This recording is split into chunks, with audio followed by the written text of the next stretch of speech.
राजधानी देहरादून में अपराधियों के हौसले इस कदर बुलंद हो गए हैं कि वो दिन दहाड़े वारदात को अंजाम देने लगे हैं। बदमाशों ने 28 अप्रैल को एक ही दिन में चेन स्नैचिंग की 6 वारदातों को अंजाम दिया।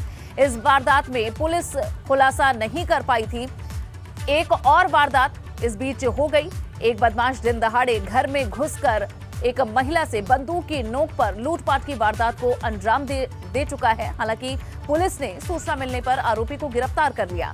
मामले में लापरवाही के चलते आईएसबीटी चौकी इंचार्ज को भी सस्पेंड कर दिया गया है, मगर चेन स्नैचिंग की वारदातों में अभी भी पुलिस के हाथ खाली हैं। लूट की घटना हुई थी जिसमें कि एक बुजुर्ग महिला थी, जिससे कि उनके जो गहने थे वो लूट लिए गए थे। इसमें पुलिस के द्वारा हरकत में आने के बाद जितने भी हमारे अधिकारी थे प्लस कॉर्डन ऑफ किया गया, जिसमें कि अभियुक्त को हमारे द्वारा गिरफ्तार किया गया है। जो अभियुक्त गिरफ्तार किया गया है उससे पिस्टल भी बरामद हुआ है।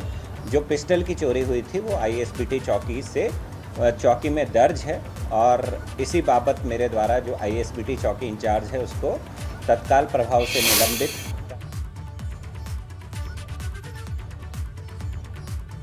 राजधानी देहरादून में अपराधियों के हौसले बुलंद हैं। एक ही दिन में 6 चेन स्नैचिंग की घटनाओं से पूरी राजधानी दहल उठी। वहीं दिन दहाड़े आज दोपहर एक बड़ी लूट हुई। हालांकि पुलिस ने उसका खुलासा कर दिया है। ऐसे में राजधानी में लगातार बढ़ रही आपराधिक गतिविधियां कहीं न कहीं पुलिस पर भी कई सवाल खड़े कर रही हैं।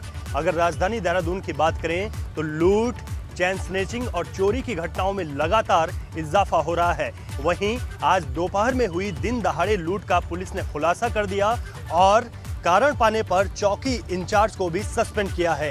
एसएसपी देहरादून ने बड़ी बात कही है कि जिन थानों में चेन स्नैचिंग की घटनाएं हुई हैं उनको इनपुट्स दे दिए गए हैं और ऐसे में अगर 2 दिन के भीतर इन लोगों का जो अपराधी है उनका खुलासा नहीं किया जाएगा तो सीधे तौर पर जो थाना इंचार्ज हैं या चौकी इंचार्ज हैं उनको सस्पेंड तक भी किया जा सकता है। ऐसे में राजधानी में बढ़ते हुए आपराधिक ग्राफ को देखते हुए पुलिस चौकन्नी जरूर है, लेकिन इतना भी तय है कि पुलिस के सामने अपराधियों के हौसले बुलंद नजर आ रहे हैं। अपने सहयोगी निशांत चौहान के साथ रवि कैंत्रा, एबीपी गंगा, देहरादून। गंगोत्री यमुनोत्री के बाद 6 मई को केदारनाथ धाम के कपाट खुलने जा रहे हैं, जिसकी तैयारियां भी आखिरी चरण में हैं। डीएम मयूर दीक्षित ने यात्रा की तैयारियों का जायजा लिया। डीएम और एसपी ने यहां अगस्त मुनि से लेकर गौरीकुंड तक यात्रा तैयारियों और व्यवस्थाओं का जायजा लिया। डीएम ने कहा कि यात्रा से संबंधित सभी विभागों को अपने काम तत्परता से पूरे करने के निर्देश दिए गए हैं। वहीं चारधाम यात्रा मार्ग पर स्वास्थ्य विभाग की तरफ से भी तैयारियां की जा रही हैं। इस बार तीर्थ यात्रियों की संख्या में काफी बढ़ोतरी की उम्मीद है, इसलिए पहले से ही स्वास्थ्य व्यवस्था पुख्ता की जा रही है। स्वास्थ्य विभाग ने चारधाम मार्गों पर ईसीजी कराने की व्यवस्था की है ताकि हार्ट से संबंधित किसी परेशानी के समय जांच की जा सके। इसके साथ ही यहां रोटेशन पर एक्सपर्ट डॉक्टर्स की ड्यूटी भी लगाई गई है। चारधाम यात्रा की हमारी तैयारियां पूरी हैं। हमने डॉक्टर्स की ड्यूटी लगा दी है, रोटेशन वाइज हमने डॉक्टर्स की ड्यूटी लगाई है। हमारे पास जो विशेषज्ञ हैं उनकी भी हमने ड्यूटी लगाई हुई है और चारों जिलों के सीएमओ से अनुरोध ये भी है कि जो डॉक्टर्स वहाँ जाएं उनका स्टे कंफर्टेबल हो, उनको कोई प्रॉब्लम ना हो, वो प्रशासन की मदद से ये काम कर पाएंगे।